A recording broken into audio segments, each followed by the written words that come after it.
নমস্কাৰ এই মুহূৰ্তত অসমৰ প্ৰত্যেকগৰাকী জনতালৈ দিবলৈ ওলাইছো ডাঙৰ খবৰ।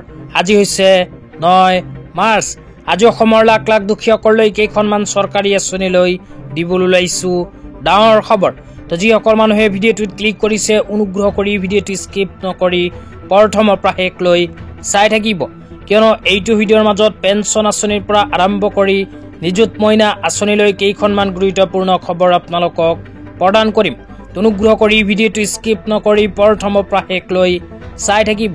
লগতে মোৰ চেনেলত নতুন হ'লে প্লিজ চেনেলটো ছাবস্ক্ৰাইব কৰি মোৰ লগত থাকিব। তো বলক ভিডিঅ'টো আৰম্ভ কৰি আজি প্ৰথমটো গুৰুত্বপূৰ্ণ খবৰৰ বিষয়ে বিস্তাৰিত জানি লওক। তো আজিৰ প্ৰথমটো গুৰুত্বপূৰ্ণ খবৰ হ'ল নিযুত মইনা আঁচনিলৈ। তো অসম চৰকাৰে 2024 বৰ্ষৰ বাজেটত আৰম্ভ কৰিছিল নিযুত মইনা আঁচনি। তো যিসকল ছোৱালীৰ নাম নিযুত মইনা আঁচনিত অন্তৰ্ভুক্ত হৈ আছে, যিসকল ছোৱালীয়ে নিযুত মইনা আঁচনিত আবেদন কৰিছিল, সেইসকল ছোৱালীৰ বাবে আকৌ আহি গ'ল ভাল খবৰ, কিয়নো অসম চৰকাৰে আকৌ ছোৱালীসকলৰ বেংক একাউণ্টত নিযুত মইনা আঁচনিৰ ধন প্ৰদান কৰিব। 1250 টকাৰ পৰা আৰম্ভ কৰি 2500 টকা ছোৱালীসকলৰ বেংক একাউণ্টত সোমাই দিব। তো যিসকল ছোৱালীয়ে একাদশ শ্ৰেণীত পঢ়ি আছে, সেইসকল ছোৱালীয়ে লাভ কৰিব 1000কৈ টকা। লগতে যিসকল ছোৱালীয়ে গ্ৰেজুৱেশ্যনত পঢ়ি আছে, সেইসকল ছোৱালীয়ে 1250কৈ টকা লাভ কৰিব। তো ইয়াৰ উপৰিও যিসকল ছোৱালীয়ে পষ্ট গ্ৰেজুৱেশ্যনত পঢ়ি আছে, সেইসকল ছোৱালীয়ে 2500কৈ টকা নিজৰ বেংক একাউণ্টত লাভ কৰিব। তো অসম চৰকাৰৰ ঘোষণা অনুযায়ী অহা 11 তাৰিখে ৰিলিজ কৰিব নিযুত মইনা আঁচনিৰ টকা। অহা 11 মাৰ্চ তাৰিখে ছোৱালীসকলে নিজৰ বেংক একাউণ্টত 1000 টকাৰ পৰা আৰম্ভ কৰি 2500কৈ টকা লাভ কৰিব।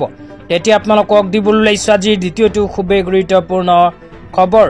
অনুগ্ৰহ কৰি ভিডিঅ'টো স্কিপ নকৰি চাই থাকিব। তো ইয়াতে লিখা আছে, under the leadership of HCM doctor Himanta Biswa Sarma, the Assam government has design the 10th of each month as Pension and Arunodaya Day, providing financial assistance to contactless, economically disadvantaged families with a monthly disbursement 384.62 crore.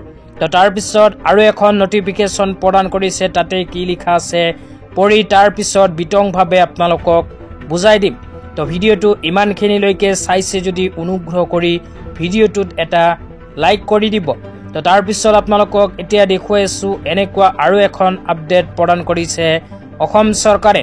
তো ইয়াতে লিখা আছে, আৰ্তজনৰ কাষত অসম চৰকাৰ প্ৰগতিৰ দিশত ৰাজ্য আমাৰ, 10 তাৰিখ পেঞ্চন আৰু অৰুণোদয়ৰ দিন।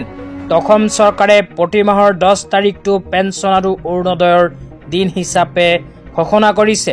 তো প্ৰতি মাহৰ 10 তাৰিখত অসম চৰকাৰে 43,80,741 গৰাকী হিতাধিকাৰীক প্ৰদান কৰে চৰকাৰী আঁচনিৰ ধন। তো অহাকালি অসম চৰকাৰে এইকেইখন আঁচনিৰ টকা নতুনকৈ হিতাধিকাৰীসকলৰ বেংক একাউণ্টত সোমাই দিব। তো অহাকালি হ'ল 10 মাৰ্চ। অহাকালি অসম চৰকাৰে ঘোষণা কৰা অনুযায়ী পেঞ্চন আৰু অৰুণোদয়ৰ দিন। তো অহাকালি কোন কেইখন আঁচনিৰ টকা লাখ লাখ দুখীয়াসকলে লাভ কৰিব, এতিয়া আপোনালোকক বিতংভাৱে জনাই আছোঁ। অনুগ্ৰহ কৰি ভিডিঅ'টো স্কিপ নকৰি চাই থাকিব। লগতে মোৰ চেনেলত যদি নতুনকৈ ভিজিট কৰিছে, তেন্তে অনুগ্ৰহ কৰি মোৰ চেনেলটো ছাবস্ক্ৰাইব কৰি মোৰ লগত থাকিব। তেতিয়া আপোনালোকক আঁচনি কেইখনৰ নাম বিতংভাৱে জনাই আছোঁ, অনুগ্ৰহ কৰি চাই থাকিব। তো অহাকালি কিন্তু অসম চৰকাৰে 43,80,741 গৰাকী দুখীয়াৰ বেংক একাউণ্টত এইকেইখন আঁচনিৰ টকা প্ৰদান কৰিব। তো আঁচনি কেইখনৰ ভিতৰত কোৱা হৈছে অৰুণোদয়, শহীদ কুশল কোঁৱৰ সৰ্বজনীন বৃদ্ধ পেঞ্চন আঁচনি, ৰাষ্ট্ৰীয় দিব্যাংগ বিধৱা আৰু বৃদ্ধ পেঞ্চন আঁচনি। এইকেইখন আঁচনিৰ উপৰিও ইন্দিৰামিৰি সৰ্বজনীন বিধৱা পেঞ্চন আৰু দীনদয়াল দিব্যাংগজন সাহায্য আঁচনিত যিসকল দুখীয়াৰ নাম আছে, সেইসকল দুখীয়া অহাকালি 1250কৈ টকা লাভ কৰিব। তো অসম চৰকাৰে এইকেইখন আঁচনিৰ টকা লাখ লাখ দুখীয়াসকলৰ বাবে অহাকালি ৰিলিজ কৰিব। তো অহাকালি হ'ল 10 মাৰ্চ। তো অহাকালি অসম চৰকাৰে ঘোষণা কৰা অনুযায়ী পেঞ্চন আৰু অৰুণোদয়ৰ দিন। তো পেঞ্চন আৰু অৰুণোদয়ৰ দিনৰ বাবে এইকেইখন আঁচনিৰ টকা মহিলাৰ লগতে পুৰুষসকলেও নিজৰ বেংক একাউণ্টত লাভ কৰিব। তো আপোনালোকৰ নাম এইবোৰ আঁচনিৰ মাজৰ পৰা কোনখন আঁচনিত অন্তৰ্ভুক্ত হৈ আছে নিশ্চয় ভিডিঅ'টো চাই আছে যদি এইটো ভিডিঅ'ৰ কমেণ্ট বক্সত কমেণ্ট কৰি জনাই দিব। তেতিয়া আপোনালোকক দিবলৈ ওলাইছোঁ আজিৰ তৃতীয়টো খুবেই গুৰুত্বপূৰ্ণ খবৰ। তো আজিৰ তৃতীয়টো গুৰুত্বপূৰ্ণ খবৰ হ'ল আধাৰ কাৰ্ড লৈ। তো আপোনালোকে মোবাইল স্ক্ৰীনত চাব পাৰিছে আধাৰ কাৰ্ড লৈ এনেকৈ এখন আপডেট ইতিমধ্যে আমাৰ হাতত আহি পৰিছে। তো ইয়াতে লিখা আছে বাধ্যতামূলক বায়োমেট্ৰিক আপডেট 5 আৰু 15 বছৰ বয়সত আপোনাৰ সন্তানৰ বায়োমেট্ৰিক বিৱৰণ ফটোগ্ৰাফ 10টা আঙুলি আৰু আইৰিছ আপডেট কৰিবলৈ মনত ৰাখিব। এই বাধ্যতামূলক বায়োমেট্ৰিক আপডেট বিনামূলীয়া যদিও ক্ৰমে 5ৰ পৰা 7 বছৰ আৰু 15ৰ পৰা 17 বছৰ। তো তাৰপিছত আৰু কি লিখা আছে পঢ়ি শুনাই দিছোঁ, অনুগ্ৰহ কৰি চাই থাকিব। তাৰপিছত লিখা আছে a child Aadhaar need to mandatory biometric update which is free of cost first at the age of 5 year. তো আপোনালোকৰ ল'ৰা ছোৱালী যদি আধাৰ কাৰ্ড বনাইছে তেন্তে 5 বছৰ বয়স সম্পন্ন হোৱাৰ পিছতেই কিন্তু বাধ্যতামূলক বায়োমেট্ৰিক আপডেট কৰিব লাগিব। তাৰপিছত কৈছে ছেকেণ্ড দ্য এজ অফ 15 ইয়াৰ। তো যিসকল ল'ৰা ছোৱালীয়ে 15 বছৰ বয়স হোৱাৰ আগতে আধাৰ কাৰ্ড বনাইছে সেইসকল ল'ৰা ছোৱালীয়ে 15 বছৰ বয়স সম্পূৰ্ণ হোৱাৰ পিছতেই কিন্তু নতুনকৈ কৰিব লাগিব আধাৰ কাৰ্ডৰ বায়োমেট্ৰিক আপডেট। তো বায়োমেট্ৰিক আপডেট কৰাটো বাধ্যতামূলক। তো আপোনালোকৰ ল'ৰা ছোৱালী যদি আধাৰ কাৰ্ড বনাইছে তেন্তে অতি সোনকালে আধাৰ চেণ্টাৰত গৈ বায়োমেট্ৰিক আপডেট কৰি লওক। তো 5 বছৰ বয়স সম্পূৰ্ণ হোৱাৰ পিছত আধাৰ বায়োমেট্ৰিক আপডেট কৰিব লাগিব। লগতে দ্বিতীয়বাৰ কৰিব লাগিব 15 বছৰ বয়স সম্পূৰ্ণ হোৱাৰ পিছত। তো 15 বছৰ বয়স সম্পূৰ্ণ হোৱাৰ পিছত আৰু 5 বছৰ বয়স সম্পূৰ্ণ হোৱাৰ পিছত বাধ্যতামূলক বায়োমেট্ৰিক আপডেট কৰিব লাগিব।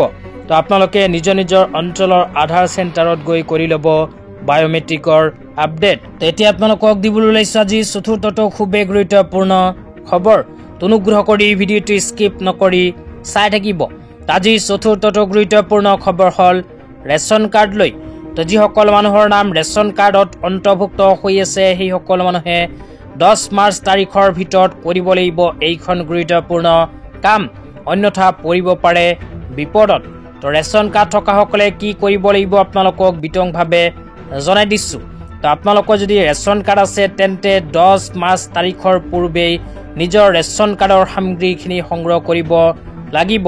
কিয়নো অসম চৰকাৰে 1 মাৰ্চ তাৰিখৰ পৰা আৰম্ভ কৰি 10 মাৰ্চ তাৰিখলৈ ঘোষণা কৰিছে অন্য সেৱাৰ দিন। সেইকাৰণে 10 মাৰ্চ তাৰিখৰ ভিতৰতে আপোনালোকে ৰেচন কাৰ্ডৰ ফ্ৰী চাউলখিনি সংগ্ৰহ কৰিব লাগিব। অন্যথা 10 মাৰ্চ তাৰিখ পাৰ হোৱাৰ পিছত আৰু নাপাব চৰকাৰী ফ্ৰী চাউল। তেন্তে অতি সোনকালে আপোনালোকে নিজৰ নিজৰ ৰেচন দোকানীৰ ওচৰত গৈ সংগ্ৰহ কৰি লওক চৰকাৰী ফ্ৰী চাউল। তো আজি ইমানেই। ভিডিঅ'টো চাই কেনে পালে নিশ্চয় কমেণ্ট বক্সত কমেণ্ট কৰি জনাই দিব। লগতে চেনেলটো